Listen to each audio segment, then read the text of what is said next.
Welcome back to Radio Shack. As you can see, the 2012 TMNT series has come to an end.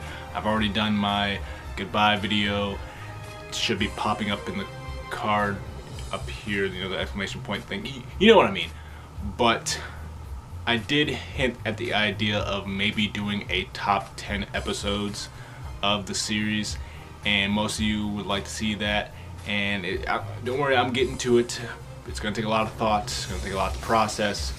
But I thought before doing that, why not rank the 5 seasons themselves? Still took a lot of thought. But without further ado, let's get into it. Starting at number 5 is season 1, and that's not saying that season 1 is the weakest link or it is the worst season. I really did like this season. This season was the reintroduction to the Turtles, reintroduction of all the characters, and you know, developing the characters so we can get to know them.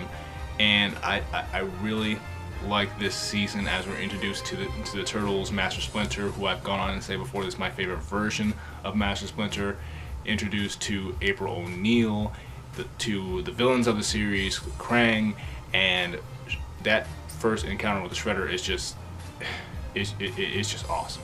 And this might end up being the funniest of the seasons.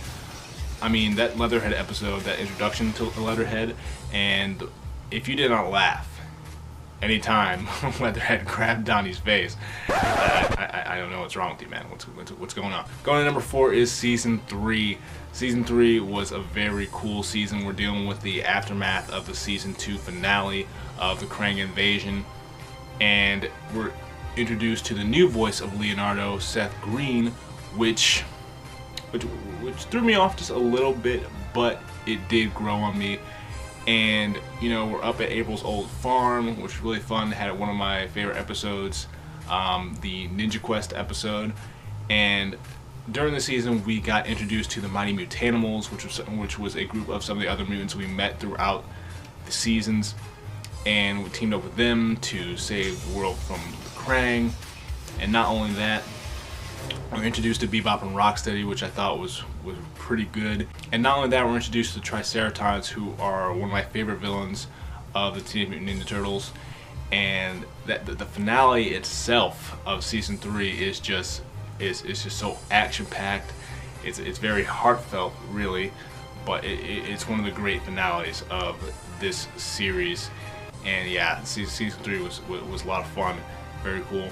Going into number 3, we have season 5, which we transitioned to Tales of the Teenage Mutant Ninja Turtles, which I thought was very, very fun. It was different story arcs throughout the season, and we got introduced to Mark Hamill being finally a part of the show. For all those Star Wars and Joker fans out there, we're finally, I mean finally, introduced to Usagi Yojimbo being a part of the series. I'm a little upset that it took 5 seasons to do it, but I really loved this version, and without a doubt, it was my favorite tale of the series, of the season. But yeah, I really loved Usagi. Not only that, it was our second crossover with the 80s Turtles, and one of the ones that was out of left field that I didn't think they were going with was the Raphael Mutant Apocalypse tale, which I thought was really good. But it was something you didn't expect, you know. But yeah, season 5, very fun. Now, number 1 and number 2, I flip-flop a lot. I mean, it could be this way today, it could be another way tomorrow, but this way it stands for now. But number 2 is season 4. We get the Turtles in space. Finally seeing the Turtles in space, which was so awesome. It was so fun seeing them in space. We introduced a couple characters like Lord Dreg.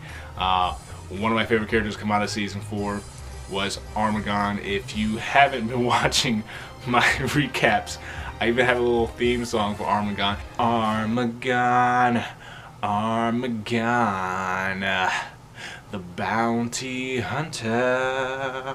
But yeah, Armagon was one of my favorite characters to come out of season 4, and not only that, we got introduced to Raphael's love interest, Mona Lisa the Salamandrian, which I thought was very, very good, very good, very good.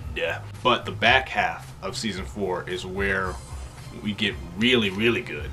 The storytelling in the back half of season 4 is so great.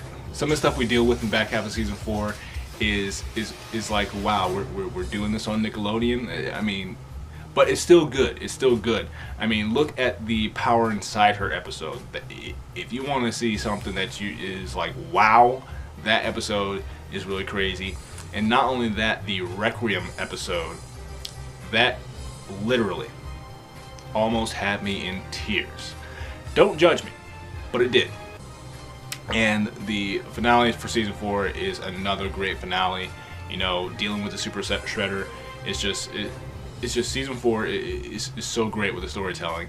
But the number one season for me is season 2. Season 2, I see myself rewatching these episodes a lot. It is another one like season 4 where it had great storytelling in this season. I mean, we're dealing with more mutants through the fault of the turtles, accidentally, but through the fault of the turtles, and we have a breakup between April and the turtles because of the mutation of her father. And you know, that was great in its own. Not only that, we're introduced to Casey Jones, who is voiced by Josh Peck, which was so good. And the episode where Raph finally meets Casey is another great episode. Who knows, it may be on my top 10 list, who knows. But like I said, the storytelling in this, where we find out that April's a half mutant, which was something that was mind-blowing. Not only that, Karai is finally dealing with the fact that Hamato Yoshi is her real father, aka Master Splinter. And that was great, dealing with the two fathers of Shredder and Master Splinter, and finally dealing with the long-awaiting Krang invasion was so good. And the finale in this is another great finale. The finales that they have in this show are just so great, and they leave you wanting more and what's going to happen. Pretty much leave you on a cliffhanger. You don't know where they're going. But yeah, I really enjoy season 2. Like I said, it can be flip-flop between 2 and 4. But what do you think of my ranking? Do you agree? You disagree? How would you rank the 5 seasons? And what is your favorite season of the Turtles, of the 2012 Turtles in general? Comment below. Let's get the conversation going. And as always, if you enjoy my thoughts, make sure you like, subscribe. I'm working heavily on the top 10 episodes. I promise, get to you soon. But my last video will be in the links down below. And until my next video, I will see you later.